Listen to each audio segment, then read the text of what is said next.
Episode 46. This is Grizzly's Growls, the life and times of a minor local celebrity. It's about imagination, and it's about knowledge. It's about celebrating love and life, loyalty and liberty, and sometimes lunacy. And it's about 10 minutes, sometimes a bit more. So let's get started, shall we?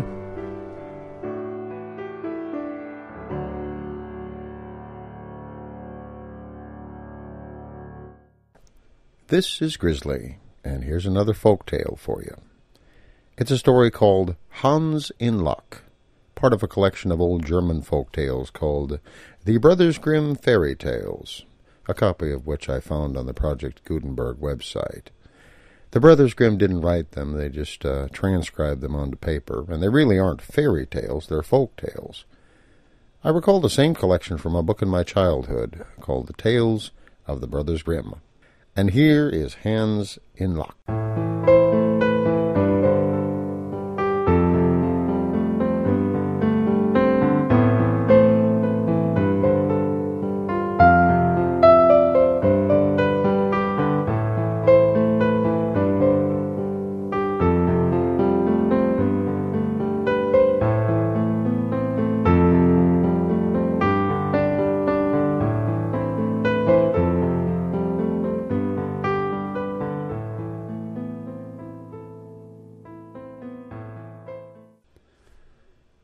Some men are born to good luck. All they do, or try to do, comes right. All that falls to them is so much gain. All their geese are swans, all their cards are trumps. Toss them which way you will, they will always, like poor puss, alight upon their legs, and only move on so much the faster. The world may, very likely, not always think of them as they think of themselves, but what care they for the world? What can it know about the matter? One of these lucky beings was neighbor Hans. 7 long years he'd worked hard for his master. At last he said, "Master, my time is up. I must go home and see my poor mother once more. So pray pay me my wages and let me go." And the master said, "You have been a faithful and good servant, Hans, so your pay shall be handsome." And then he gave him a lump of silver as big as his head. Well, Hans took out his pocket handkerchief, put the piece of silver into it, threw it over his shoulder, and jogged off on his road homewards.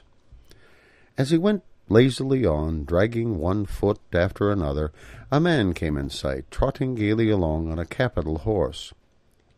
"Ah," says Hans aloud, "what a fine thing it is to ride on horseback. There he sits, as easy and happy as if he was at home in the chair by his fireside. He trips against no stones, save shoe leather, and gets on he hardly knows how." Well, Hans did not speak so softly, but the horseman heard it all, and said, "Well, friend, why do you go on foot, then?" "Ah," said he, "I have this load to carry. To be sure, it is silver, but it is so heavy that I can't hold up my head, and you must know it hurts my shoulder sadly." "What do you say of making an exchange?" said the horseman. "I will give you my horse, and you shall give me the silver, which will save you a great deal of trouble in carrying such a heavy load about with you." "With all my heart," said Hans, "but as you are so kind to me, I must tell you one thing. You will have a weary task to draw that silver about with you." However, the horseman got off, took the silver, helped Hans up, gave him the bridle in one hand and the whip in the other, and said, "When you want to go very fast, smack your lips loudly together and cry, 'Yip!'" Well, Hans was delighted as he sat on the horse. He drew himself up, squared his elbows, turned out his toes, cracked his whip, and rode merrily off, 1 minute whistling a merry tune, and another singing. Well, after a time, he thought he should like to go a little faster. So he smacked his lips and cried, "Yip!" and away went the horse, full gallop. And before Hans knew what he was about, he was thrown off and lay on his back by the roadside. His horse would have run off if a shepherd who was coming by, driving a cow, had not stopped it. Actually, if he was driving a cow, he wouldn't be a shepherd. he'd be a cowherd. Well, Hans soon came to himself, got upon his legs again, sadly vexed, and said to the cowherd, "This riding is no joke, and when a man has the luck to get upon a beast like this that stumbles and flings him off as if it would break his neck. However, I'm off now, once and for all. I like your cow now a great deal better than this smart beast that played me this trick, and has spoiled my best coat, you see, in this puddle, which, by the way, smells not very much like a nosegay. One can walk along at one's leisure behind that cow, keep good company, and have milk and butter and cheese every day into the bargain. What would I give to have such a prize?" "Well," said the shepherd, "if you're so fond of her, I'll change my cow for your horse. I like to do good to my neighbors, even though I lose by it myself." "Done," says Hans merrily. "What a noble heart that good man has," thought he. Well, then the cowherd jumped upon the horse, wished Hans and the cow good morning, and away he rode. Hans brushed his coat, wiped his face and hands, and rested a while, and then drove off his cow quietly, and thought his bargain a very lucky one. If I have only a piece of bread, and I certainly shall always be able to get that, I can, whenever I like, eat my butter and cheese with it, and when I am thirsty I can milk my cow and drink the milk. And what can I wish for more? When he came to an inn, he halted, ate up all his bread, gave away his last penny for a glass of beer, and when he'd rested himself he set off again, driving his cow toward his mother's village. But the heat grew greater as soon as noon came on, till at last, as he found himself on a wide heath that would take him more than an hour to cross, he began to be so hot and parched that his tongue clave to the roof of his mouth. "Well, I can find a cure for this," thought he. "Now I will milk my cow and quench my thirst." So he tied her to the stump of a tree, held his leathern cap to milk into, but not a drop was to be had. Who would have thought that this cow, which was to bring him milk and butter and cheese, was all that time utterly dry? Hans had not thought of looking at that. While he was trying his luck in milking and managing the matter very clumsily, the uneasy beast began to think him very troublesome, and at last gave him such a kick on the head as knocked him down, and there he lay a long while, senseless. Luckily, a butcher soon came by, driving a pig in a wheelbarrow. "What's the matter with you, my man?" said the butcher as he helped him up. Hans told him what had happened, how he was dry and wanted to milk his cow, but found the cow was dry too.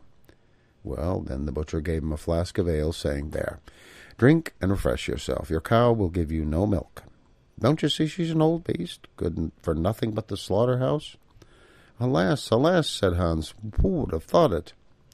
What a shame to take my horse and give me only a dry cow. If I kill her, what will she be good for? I hate cow beef. It's not tender enough for me.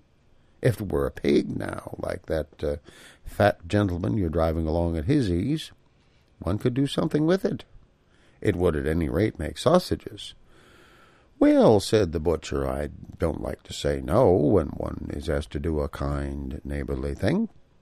To please you, I will change, and give you my fine, fat pig for the cow." "Heaven reward you for your kindness and self-denial," said Hans, as he gave the butcher the cow, and, taking the pig off the wheelbarrow, drove it away, holding it by the string that was tied to its leg. So on he jogged, and all seemed now to go right with him. He'd met with some misfortunes, to be sure, but he was now well repaid for all. How could it be otherwise with such a travelling companion as he had at last got?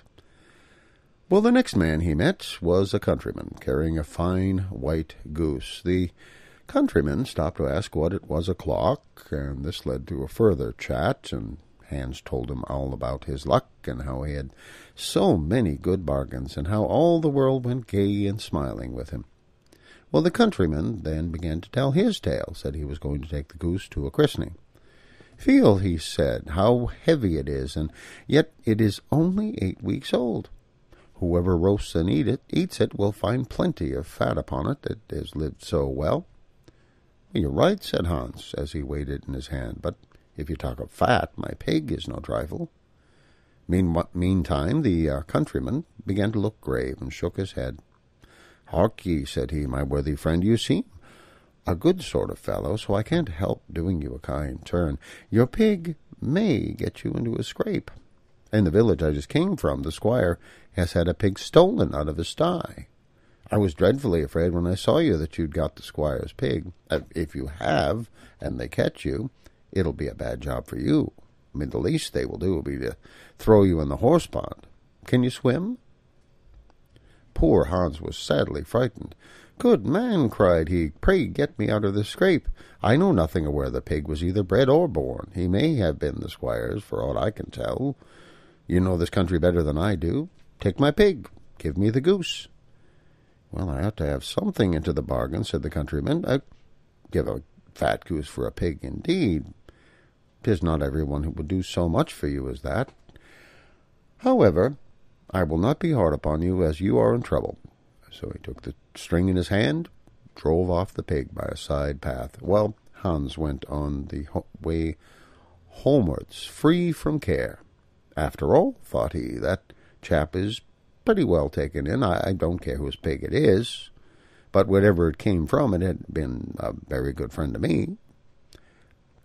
I had much the best of the bargain. First there will be a capital roast, then the fat will find me in goose grease for 6 months, and then there are all the beautiful white feathers.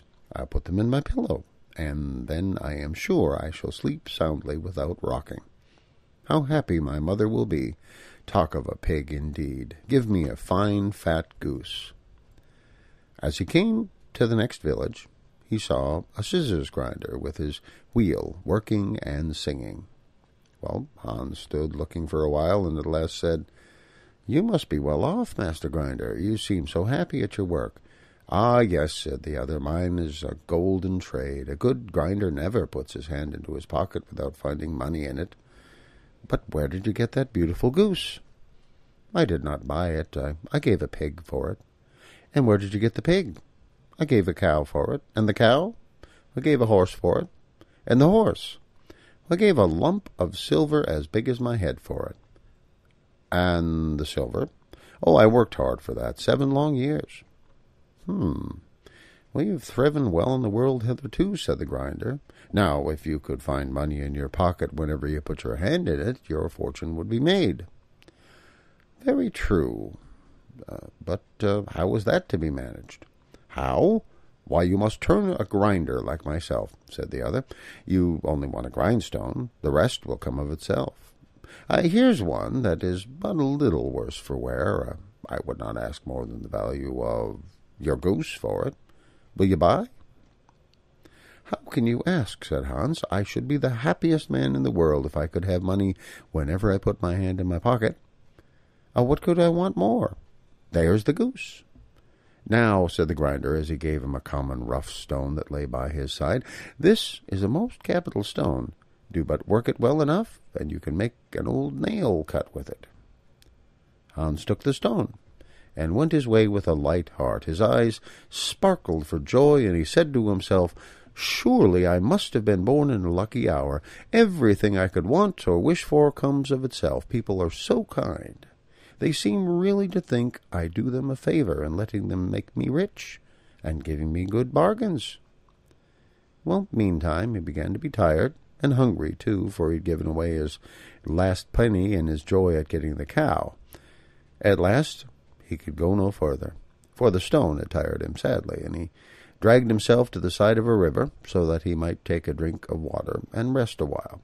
So he laid the stone carefully by his side on the bank, but as he stooped down to drink, he forgot it, pushed it a little, and down it rolled, plump into the stream. For a while he watched it sinking in the deep, clear water, then sprang up and danced for joy, and again fell upon his knees and thanked heaven with tears in his eyes for its kindness in taking away his only plague, that ugly, heavy stone. "How happy am I!" cried he. "Nobody was ever so lucky as I." Then up he got with a light heart, free from all his troubles, and walked on till he reached his mother's house and told her how very easy the road to good luck was.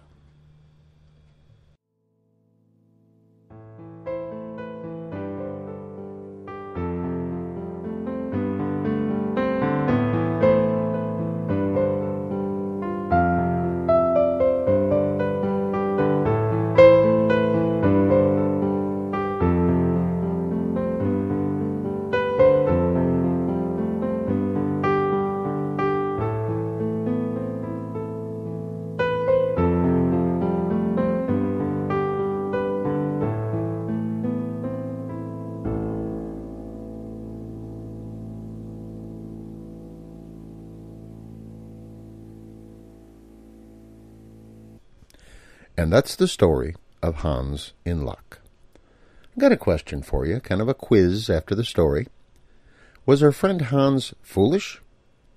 I think he probably wasn't. I mean, one thing about folk tales, when they were first being told, there were things everyone knew and took for granted. You didn't always tell those things in the story because everybody already knew those things. And many of those assumptions are simply forgotten these days. You remember at the beginning, he tells his master, after 7 years working for him, he's done, he's going home to see his poor mother, and he asks for his wages. And his master says he was a good worker, he was a faithful servant, and pays him with a lump of silver the size of his head. I mean, he got to leave after 7 years, and he got paid, so though he had a master, true, he wasn't a slave.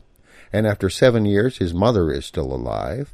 People didn't live that long back in the day, so he must have been quite young when he came.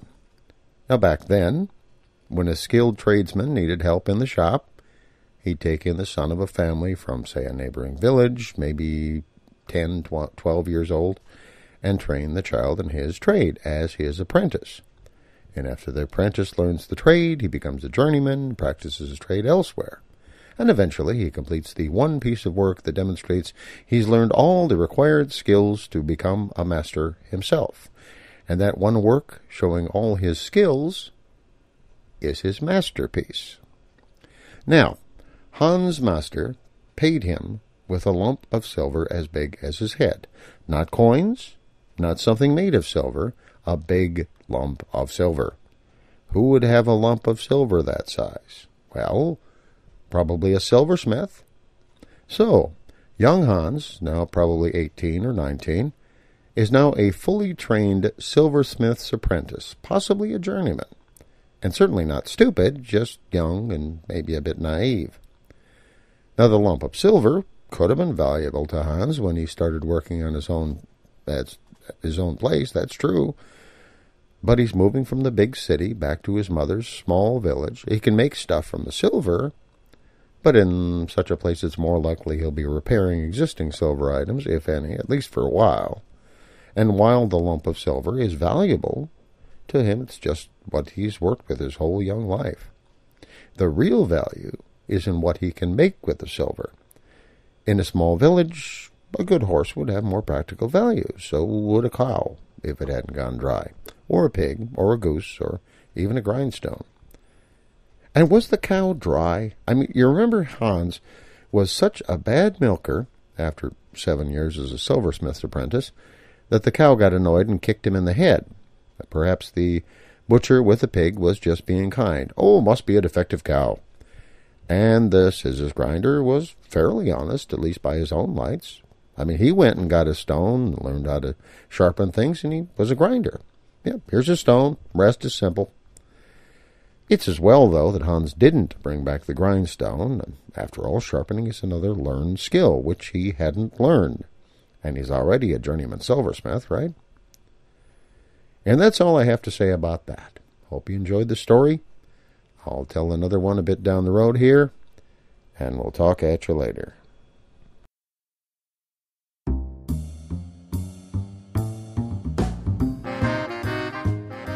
Thank you for listening to Grizzly's Growls, the life and times of a minor local celebrity.